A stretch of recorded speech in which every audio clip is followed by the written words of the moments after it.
Il y a quelques jours à peine, en pleine nuit, un grondement a traversé le Moyen-Orient. Des missiles, porteurs de feu, traversaient le ciel. L'Iran, le régime perse moderne, était frappé de plein fouet par la puissance de l'Occident, les États-Unis. Mais il y a derrière ces missiles autre chose que de la géopolitique. Il y a là un basculement historique, prophétique, presque messianique. Pourquoi ? Parce que le mal n'a pas été combattu par Israël ici. Il a été combattu par Rome, par l'Occident. Et cela, le Talmud l'a prédit depuis 1500 ans. Depuis la sortie d'Égypte, nos sages ont enseigné que le peuple juif traverse 4 exils, tous provenant de l'archétype de tous les exils, l'Égypte.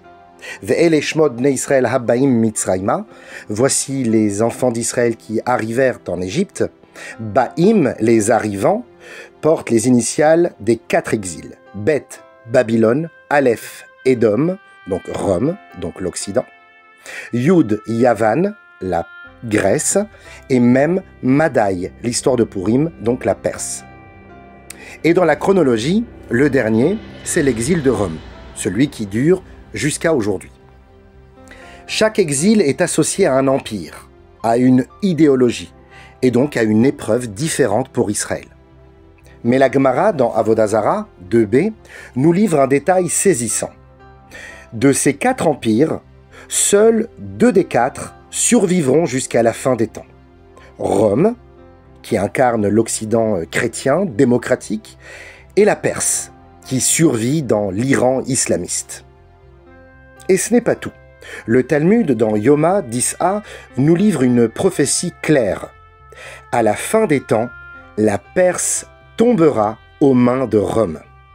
Et les Tosfot précisent, cela se produira juste avant la venue du Mashiach. Rome, aujourd'hui, ce sont les États-Unis, l'Europe, l'Occident. La Perse, aujourd'hui, c'est l'Iran. Et le combat entre les deux est exactement ce que nous voyons aujourd'hui. L'Iran alimente les ennemis d'Israël, et l'Occident, pour la première fois, réagit directement sans qu'il n'y ait eu une attaque sur son sol. C'est l'Occident qui prend l'initiative de combattre le mal de la Perse, comme pour dire « ça suffit ». Et cela change tout, parce que pour la première fois, le mal est combattu non pas seulement par le peuple de Dieu, mais par le reste du monde. C'est cela le signe de la Géoula qui commence à se dévoiler. Pas quand le bien gagne, mais quand le mal se retourne, quand même l'ennemi dit « je ne veux plus participer à cela ». Et ce n'est pas seulement un phénomène politique, c'est une idée divine, c'est une vérité profonde. Korach, dans la paracha de cette semaine, est un homme intelligent, influent, charismatique. Mais il est blessé dans son orgueil parce qu'il n'a pas été nommé prince de sa tribu. Alors il lance une révolte.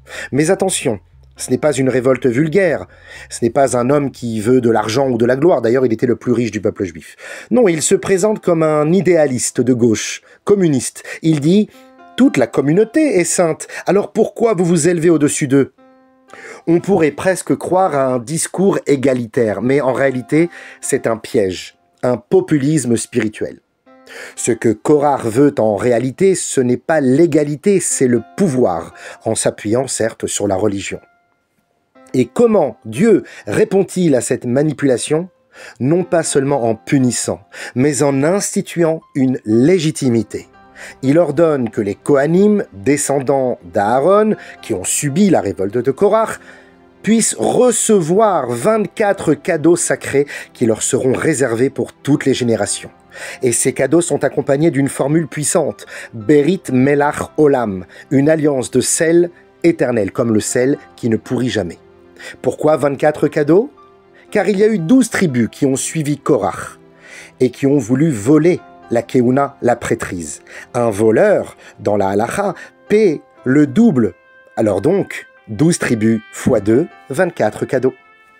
C'est comme si Hachem disait « Vous avez tenté de voler la fonction de Kohen à Aaron, alors vous lui devrez à jamais ce qui lui revient pour toujours. » Mais plus encore, Dieu scelle la légitimité d'Aaron non pas par la force, mais par le droit. par l'alliance, par la reconnaissance. Ce thème est fondamental. La sainteté ne peut pas être imposée. Elle doit être reconnue, acceptée, scellée par un consentement mutuel. Et cela nous ramène justement à notre débat brûlant de la terre d'Israël. La terre d'Israël a été conquise 2 fois dans l'histoire. La première fois par Josué, fidèle serviteur de Moïse, après la sortie d'Égypte, et la deuxième fois par Ezra, après l'exil de Babylone. Mais le Rambam tranche une halakha surprenante. La première conquête de Josué, donc par la force, a été annulée par la galoute, par l'exil. La seconde conquête, par Ezra, est une autorisation de l'Empire perse et non une attaque offensive de notre part. Elle reste donc valide jusqu'à aujourd'hui. Parce que la première conquête a été imposée par la force militaire, alors que la seconde, celle d'Ezra, a été offerte avec l'accord du roi de Perse. Une sainteté reconnue par l'adversaire lui-même. Et cela change tout, même d'un point de vue halachique. Il existe aujourd'hui des zones en Israël qui ne sont pas soumises à la dîme, la trouma et ni à la shmita, comme Gaza, Ashkelon, une partie du sud. Pourquoi? Parce qu'Ezra ne les avait pas reconquises. Et donc, selon la halakha, elles n'ont pas été véritablement sanctifiées. Le message est clair. Ce qui est pris par la force, comme au temps de Josué, peut être repris par nos ennemis. Mais ce qui est donné librement et reconnu mutuellement même par nos ennemis, comme au temps de Ezra, est éternel. Ce principe ne concerne pas seulement les territoires. Il touche le cœur humain, car ce qui se passe dans le macrocosmos, en réalité, est un message pour changer notre microcosmos. Le Tanya, l'œuvre maîtresse de la Chassidut Chabad, introduit une idée révolutionnaire. L'Admour HaZaken ne parle pas seulement du Yetzer Hara, du mauvais penchant, mais parle surtout du Nefesh HaBehemit, l'âme animale. Pourquoi? Parce que l'âme animale n'est pas mauvaise en soi. Elle est juste égoïste, naturelle, en quête de plaisir. Mais ce n'est pas un monstre, c'est une énergie brute qu'on peut orienter, éclairer, apprivoiser. Tu ne peux pas tuer ton corps, mais tu peux l'emmener avec toi. Le Tanya enseigne et que lorsqu'il est écrit dans le Shema Israël « Et tu aimeras l'Éternel ton Dieu, Bechol Levavecha, avec tes 2 cœurs », c'est-à-dire même avec ton mauvais penchant, même avec ta pulsion, elle aussi peut aimer Hachem.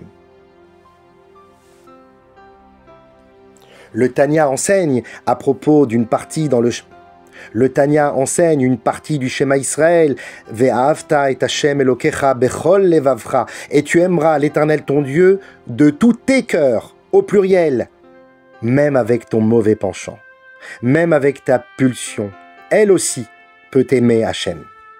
Et Avraham, Avinu, est appelé par Dieu, Levavon et Eman, un double cœur fidèle, parce qu'il n'a pas juste vaincu son mal, il l'a transformé. Revenons à notre actualité. Peu avant l'attaque américaine, le président Trump reçoit une lettre du pasteur Mike Huckabee. Dans cette lettre, il lui écrit « Monsieur le Président, vous êtes à un moment crucial de votre vie. Ce n'est pas vous qui avez choisi cette guerre, c'est la Providence qui vous a choisi. Souvenez-vous de cette balle passée à quelques centimètres de votre tête. Vous avez été sauvé pour ce jour. » Trump est donc bouleversé, il publie la lettre, c'est un moment de bascule. Le dirigeant du grand empire occidental, le monde libre comme on dit, commence à comprendre. Je ne suis pas seulement président, je suis un instrument entre les mains de Dieu. Ce n'est pas une conversion, c'est un réveil, c'est une transformation intérieure, un début de Géoula. La vraie délivrance ne commence pas quand Israël gagne ses ennemis, elle commence quand le monde commence à comprendre. Quand l'Occident, Rome moderne, se lève contre la Perse, quand même ceux qui étaient loin de la vérité disent « Enough, assez, on ne peut plus rester neutre, on doit défendre le bien ». Quand le mal baisse les armes, quand le doute devient foi, quand l'opposition devient reconnaissance. Et cela commence aussi en nous. Quand notre propre Nefesh HaBehemit, notre bête intérieure, cesse de résister et commence à coopérer, Alors le monde sera prêt et le dernier exil se terminera. Comme le prophète le dit, Ve'aya Hashem lemelech al kol haaretz. Ce jour-là, Dieu sera un et son nom sera un. Parce que même ceux qui le niaient diront enfin Amen.